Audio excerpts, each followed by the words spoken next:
ನಮಸ್ತೆ ಸ್ನೇಹಿತರೆ, ಸೌಮ್ಯಕೇವ ಯೂಟ್ಯೂಬ್ ಚಾನಲ್ಗೆ ಸ್ವಾಗತ. ಸ್ನೇಹಿತರೆ, ಇಟ್ ಪ್ರೆಸೆಂಟ್ ನಾನು ಇವಾಗ ಕಾಂಚೀಪುರಮಲ್ಲಿ ಇದ್ದೀನಿ.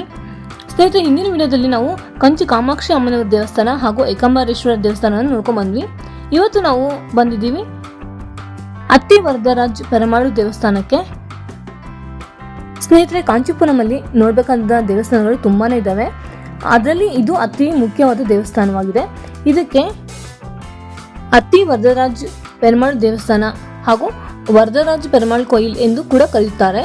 ಇದು ಕಾಂಚೀಪುರಂ ಬಸ್ ಸ್ಟ್ಯಾಂಡಿಂದ ಸುಮಾರು 4 ಕಿಲೋಮೀಟರ್ ದೂರದಲ್ಲಿದೆ. ಬರೋದಕ್ಕೆ ನಿಮಗೆ ಶೇರ್ ಆಟೋಗಳೆಲ್ಲ ಸಿಗ್ತವೆ ಹಾಗೂ ಬಸ್ಸಿನ ಫೆಸಿಲಿಟಿ ಕೂಡ ಇದೆ. ಇಲ್ಲಿ ಕಾಂಚೀಪುರಮಲ್ಲಿ ನೋಡಬೇಕಾದ ಅತಿ ಮುಖ್ಯವಾದ ಪ್ಲೇಸ್ ಇದು. ಈ ದೇವಸ್ಥಾನ ತುಂಬ ವಿಶೇಷವಾದ ದೇವಸ್ಥಾನವಾಗಿದೆ. ಸ್ನೇಹಿತರೆ, ಕ್ರಿಸ್ತಶಕ 8ನೇ ಶತಮಾನದಲ್ಲಿ ಪಲ್ಲವರ ರಾಜನಾದ 2ನೇ ನಂದಿವರ್ಮನು ಈ ದೇವಸ್ಥಾನವನ್ನು ನಿರ್ಮಿಸಿದ್ದಾನೆ.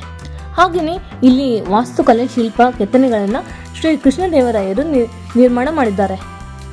ಸ್ನೇಹಿತರೆ, ಈ ದೇವಸ್ಥಾನದ ಬಗ್ಗೆ ಇನ್ನಷ್ಟು ಮಾಹಿತಿನ ನಾನು ನಿಮಗೆ ಕೊಡ್ತೀನಿ. ಅದಕ್ಕೂ ಮುಂಚೆ ನೀವೇನಾದರೂ ಇದೇ ಮೊದಲನೇ ಸಾರಿ ನನ್ನ ವಿಡಿಯೋ ನೋಡ್ತಾ ಇದ್ದರೆ ಪ್ಲೀಸ್ ಸಬ್ಸ್ಕ್ರೈಬ್ ಮಾಡ್ಕೊಳ್ಳಿ. ಹಾಗೆಯೇ ಈ ವಿಡಿಯೋನ ಕೊನೆಯವರೆಗೂ ನೋಡಿ, ಒಂದು ಲೈಕ್ ಮಾಡಿ.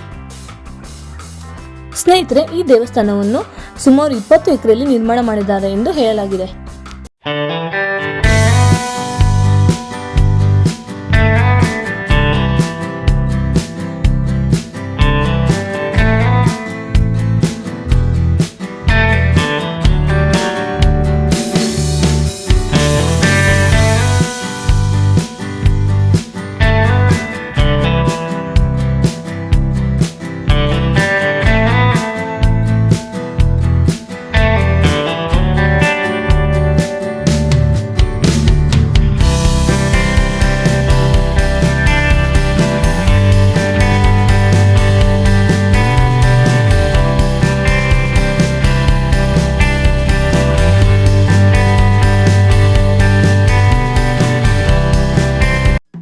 ಸ್ನೇಹಿತರೆ, ಇದು ಅನಂತ ತೀರ್ಥ ಕಲ್ಯಾಣಿ ಅಂತ ಕರೀತಾರೆ.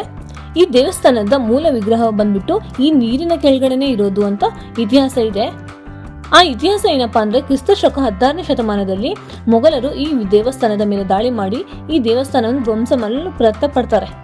ಆ ಸಂದರ್ಭದಲ್ಲಿ ದೇವಾಲಯದಲ್ಲಿನ ವಿಷ್ಣುವಿನ ಮೂಲ ವಿಗ್ರಹವನ್ನು ದೇವಶಿಲ್ಪಿ ವಿಶ್ವಕರ್ಮರು ಅತ್ತಿ ಮರದಿಂದ ಕೆತ್ತನೆ ಮಾಡಿ ಇಲ್ಲಿ ಪ್ರತಿಷ್ಠಾಪನೆ ಮಾಡಿರ್ತಾರೆ. ಆ ವಿಗ್ರಹವನ್ನು ಸಂರಕ್ಷಣೆ ಮಾಡಲು ಇಲ್ಲಿಯ ಅರ್ಚಕರು ಒಂದು ಬೆಳ್ಳಿಯ ಪೆಟ್ಟಿಗೆಯಲ್ಲಿ ಆ ವಿಗ್ರಹವನ್ನು ಇಟ್ಟು ದೇವಸ್ಥಾನದ ಪಕ್ಕದಲ್ಲಿ ಇರುವ ಈ ಅನಂತ ತೀರ್ಥದಲ್ಲಿ ಇದ್ದ ನೀರಲೆ ಮಂಟಪದಲ್ಲಿ ಅದ್ರ ಕೆಳಗಡೆನೆ ಆ ವಿಗ್ರಹವನ್ನು ಬೆಳ್ಳಿಯ ಪೆಟ್ಟಿಗೆಯಲ್ಲಿ ಭದ್ರವಾಗಿ ಇಡ್ತಾರೆ. ನಂತರ ಮೊಘಲರ ದಾಳಿಯಿಂದ ಇಲ್ಲಿನ ಅರ್ಚಕರು ಸಾವನ್ನಪ್ತಾರೆ.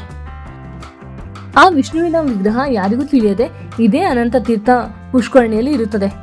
ಅಲ್ಲಿನ ಪರಿಸ್ಥಿತಿ ಸುಧಾರಿಸಿದ ನಂತರ ಆ ದೇವಸ್ಥಾನದಲ್ಲಿ ಬೇರೆ ವಿಗ್ರಹವನ್ನು, ಬೇರೆ ವಿಷ್ಣುವಿನ ಮೂರ್ತಿಯನ್ನು ಪ್ರತಿಷ್ಠಾಪನೆ ಮಾಡ್ತಾರೆ. ಸುಮಾರು ವರ್ಷಗಳ ನಂತರ ಬೇಸಿಗೆ ಕಾಲದಲ್ಲಿ ಈ ಅನಂತ ತೀರ್ಥದ ನೀರು ಖಾಲಿಯಾಗುತ್ತದೆ. ಆಗ ಆ ಬೆಳ್ಳಿಯ ಪೆಟ್ಟಿಗೆಯಲ್ಲಿ ಇದ್ದ ವಿಗ್ರಹವನ್ನು ಆಚೆ ತೆಗೆದು ತಾತ್ಕಾಲಿಕವಾಗಿ ಆ ದೇವಸ್ಥಾನದಲ್ಲಿ ಪ್ರತಿಷ್ಠಾಪನೆ ಮಾಡ್ತಾರೆ. 48 ದಿನಗಳ ನಂತರ ಮತ್ತೆ ಅದೇ ಅತ್ತಿ ವರದರಾಜ ವಿಗ್ರಹವನ್ನು ಅದೇ ಬೆಳ್ಳಿ ಪೆಟ್ಟಿಗೆಯಲ್ಲಿ ಇಟ್ಟು ಅನಂತರ ಅದೇ ಅನಂತ ತೀರ್ಥದಲ್ಲಿ ಇರುವ ನೀರಾಲೆ ಮಂಟಪದ ಕೆಳಗೆ ಭದ್ರವಾಗಿ ಇಟ್ಟು ಬರುತ್ತಾರೆ. 40 ವರ್ಷಗಳಿಗೆ ಒಂದು ಸಲ ಈ ವಿಗ್ರಹವನ್ನು ಆಚೆ ತೆಗೆದು ದೇವಸ್ಥಾನದಲ್ಲಿ ಇರುವ ವಸಂತ ಮಂಟಪದಲ್ಲಿ 48 ದಿನಗಳ ಕಾಲ ಜನರ ದರ್ಶನಕ್ಕೆ ಎಂದು ಇಡುತ್ತಾರೆ. ಕಡೆಯದಾಗಿ 2019 ಜುಲೈ 1ರಂದು ಆಗಸ್ಟ್ 17ನೇ ತಾರೀಕುವರೆಗೂ ಭಕ್ತರಿಗೆ ದರ್ಶನವನ್ನು ಕೊಡುತ್ತದೆ. 9 ಅಡಿ ಎತ್ತರದ ಈ ಸ್ವಾಮಿಯ ವಿಗ್ರಹ ಆ ಸಮಯದಲ್ಲಿ ಮೊದಲು 38 ದಿನಗಳ ಕಾಲ ಮಲಗಿರುವ ಶೈಲಿಯಲ್ಲಿ ದರ್ಶನ ಕೊಡುತ್ತಾರೆ. ನಂತರ 10 ದಿನಗಳು ನಿಂತಿರುವ ಶೈಲಿಯಲ್ಲಿ ದರ್ಶನವನ್ನು ಕೊಡುತ್ತಾರೆ. ಸ್ನೇಹಿತರೆ, ಇಂದಿಗೂ ಸಹ ಈ ವರದರಾಜ ಸ್ವಾಮಿ ವಿಗ್ರಹ ಇಲ್ಲಿ ಇರುವ ಅನಂತ ತೀರ್ಥದ ನೀರಾಲೆಯ ಮಂಟಪದ ಕೆಳಗನೆ ಇರುತ್ತೆ. ಸುಮಾರು 40 ವರ್ಷಗಳ ನಂತರ ಅಂದರೆ 2059ಕ್ಕೆ ಈ ವಿಗ್ರಹವನ್ನು ಆಚೆ ತೆಗೆದು ದೇವಸ್ಥಾನದ ಒಳಗಡೆ ವಸಂತ ಮಂಟಪದಲ್ಲಿ ಪ್ರತಿಷ್ಠಾಪನೆ ಮಾಡ್ತಾರೆ. ಆ ಟೈಮಲ್ಲಿ ನಾವು ಬಂದು ದರ್ಶನ ಮಾಡ್ಕೊಂಡು ಹೋಗ್ಬೋದು. ಸ್ನೇಹಿತರೆ, ಈ ದೇವಸ್ಥಾನದ ಟೈಮಿಂಗ್ಸ್ ಬಂದ್ಬಿಟ್ಟು ಬೆಳಗ್ಗೆ 8 ಗಂಟೆಯಿಂದ ಮಧ್ಯಾಹ್ನ 12 ಗಂಟೆವರೆಗೂ ಇರುತ್ತೆ. ಹಾಗೆಯೇ ಸಂಜೆ 4 ಗಂಟೆಯಿಂದ ರಾತ್ರಿ 8:30ವರೆಗೂ ಇರುತ್ತೆ. ಈ ಟೈಮಲ್ಲಿ ನಾವು ಈ ದೇವರ ದರ್ಶನವನ್ನು ಮಾಡ್ಕೊಂಡು ಹೋಗ್ಬೋದು.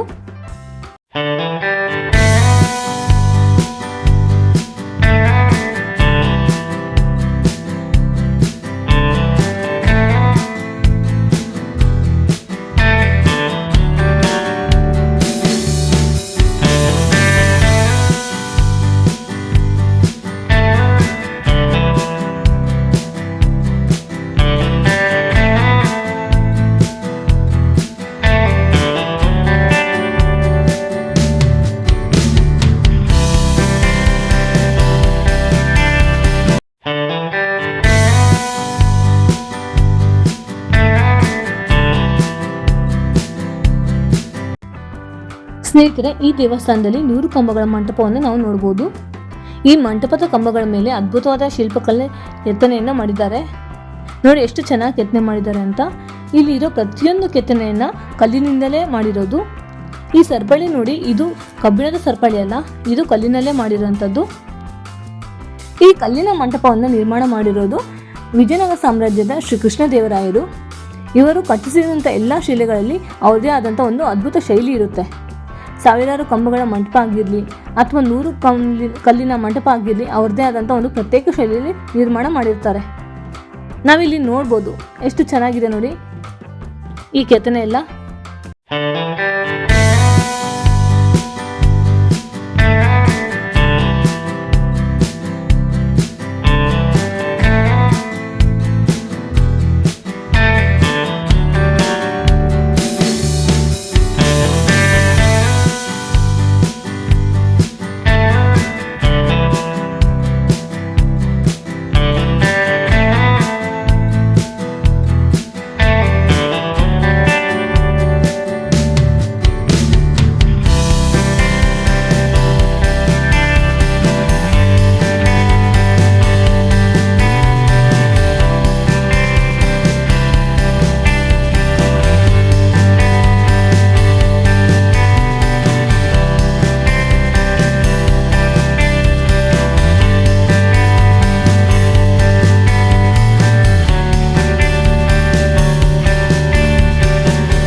ಸ್ನೇಹಿತರೆ, ಇನ್ನೊಂದು ವಿಷಯ ಏನಂದರೆ, ದೇವಸ್ಥಾನ ಒಳಗಡೆ ಮೊಬೈಲ್ ಆಗಲಿ ಕ್ಯಾಮ್ರಾ ಆಗಲಿ ಅಲೋವ್ ಇರಲ್ಲ.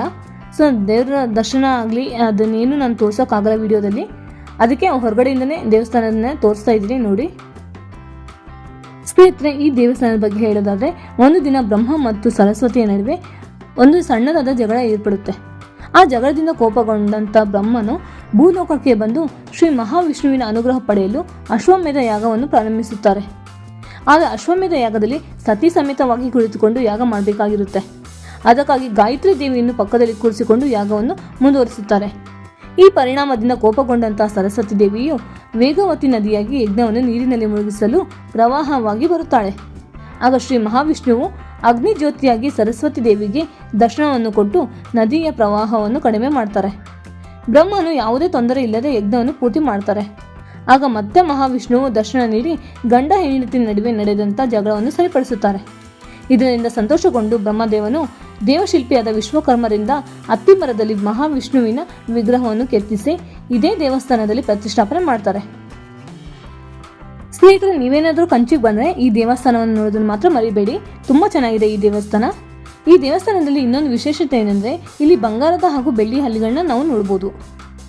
ಸ್ನೇಹಿತರೆ, ಇಲ್ಲಿ ಬೆಳ್ಳಿ ಹಾಗೂ ಬಂಗಾರದ ಹಲ್ಲಿಗಳು ಯಾಕೆ ಪ್ರತಿಷ್ಠಾಪನೆ ಮಾಡಿದ್ದಾರೆ ಅಂದರೆ, ಒಂದು ಸಾರಿ ಗೌತಮ ಮಹರ್ಷಿ ಅವರ ಹತ್ತಿರ ಇಬ್ಬರು ಶಿಷ್ಯಂದರು ಇರ್ತಾರೆ. ಅವರು ಗುರುಗಳ ಪೂಜೆಗೆ ಬೇಕಾಗಿರೋ ಹಣ್ಣುಗಳು, ಹೂವುಗಳು ಹಾಗೂ ನೀರನ್ನು ಪ್ರತಿದಿನವೂ ತಂದು ಗುರುಗಳಿಗೆ ಕೊಡ್ತಾ ಇರ್ತಾರೆ. ಒಂದು ದಿನ ಅವರು ತಂದಂಥ ನೀರಿನಲ್ಲಿ ಒಂದು ಹಲ್ಲಿ ಬಿದ್ದಿರುತ್ತೆ, ಅದು ಸತ್ತೋಗಿರುತ್ತೆ. ಅದನ್ನು ನೋಡಿ ಕೋಪಗೊಂಡಂಥ ಗೌತಮ ಮಹರ್ಷಿಗಳು ಅವರಿಗೆ ಹಲ್ಲಿಯಾಗಿ ಜನಿಸುವಂಥ ಶಾಪವನ್ನು ಕೊಡ್ತಾರೆ. ತಿಳಿಯದೆ ಮಾಡಿದಂಥ ತಪ್ಪಿಗೆ ಕ್ಷಮಿಸುವಂತೆ ಗುರುಗಳನ್ನು ಶಿಷ್ಯಂದರು ಬೇಡ್ಕೊಳ್ತಾರೆ. ಆಗ ಮಹರ್ಷಿಗಳು ಅತ್ತಿಕೇರಿ ಕ್ಷೇತ್ರಕ್ಕೆ ಹೋಗಿ ಸ್ವಾಮಿಯನ್ನು ಪೂಜೆ ಮಾಡಿದರೆ ನಿಮ್ಮ ಶಾಪ ವಿಮೋಚನೆಯಾಗುತ್ತದೆ ಎಂದು ತಿಳಿಸುತ್ತಾರೆ. ಸ್ವಲ್ಪ ಕಾಲದ ನಂತರ ಇಂದ್ರ, ಸೂರ್ಯ, ಚಂದ್ರನ ಜೊತೆಯಲ್ಲಿ ಬಂದು ಅತ್ತಿಗಿರಿ ಕ್ಷೇತ್ರಕ್ಕೆ ದರ್ಶನವನ್ನು ಮಾಡ್ತಾರೆ. ಆಗ ಅವರಿಗೆ ಶಾಪ ವಿಮೋಚನೆಯಾಗುತ್ತೆ. ಅವತ್ತಿನಿಂದ ಅವರ ಈ ಹಲ್ಲಿಯ ರೂಪವನ್ನು ಇಲ್ಲೇ ಪ್ರತಿಷ್ಠಾಪನೆ ಮಾಡಿದ್ದಾರೆ. ಈ ಹಲ್ಲಿಯನ್ನು ಸ್ಪರ್ಶ ಮಾಡಿದರೆ ಹಲ್ಲಿಯ ಯಾವುದೇ ಸಮಸ್ತ ದೋಷಗಳಿದ್ದರೂ ಹಾಗೂ ಪಾಪಗಳಿದ್ದರೂ ಪರಿಹಾರವಾಗುತ್ತದೆ ಎಂದು ಹೇಳುತ್ತಾರೆ. ನೋಡಿದ್ರಲ್ವಾ ಸ್ನೇಹಿತರೆ, ಇದೇ ವರದರಾಜ ಪೆರುಮಾಳ ದೇವಸ್ಥಾನ. ಸ್ನೇಹಿತರೆ, ಈ ವಿಡಿಯೋ ನಿಮ್ಗೆ ಇಷ್ಟ ಆಗಿದ್ರೆ ಒಂದು ಲೈಕ್ ಮಾಡಿ ಹಾಗೂ ಶೇರ್ ಮಾಡಿ. ನೀವೇನಾದರೂ ಇದೇ ಮೊದಲನೇ ಸಲ ನನ್ನ ವಿಡಿಯೋನ ನೋಡ್ತಾ ಇದ್ರೆ ನನ್ನ ಚಾನೆಲ್ನ ಸಬ್ಸ್ಕ್ರೈಬ್ ಮಾಡಿ. ಸ್ನೇಹಿತರೆ, ಮತ್ತೆ ಮುಂದಿನ ವಿಡಿಯೋದಲ್ಲಿ ಸಿಗೋಣ. ಧನ್ಯವಾದಗಳು.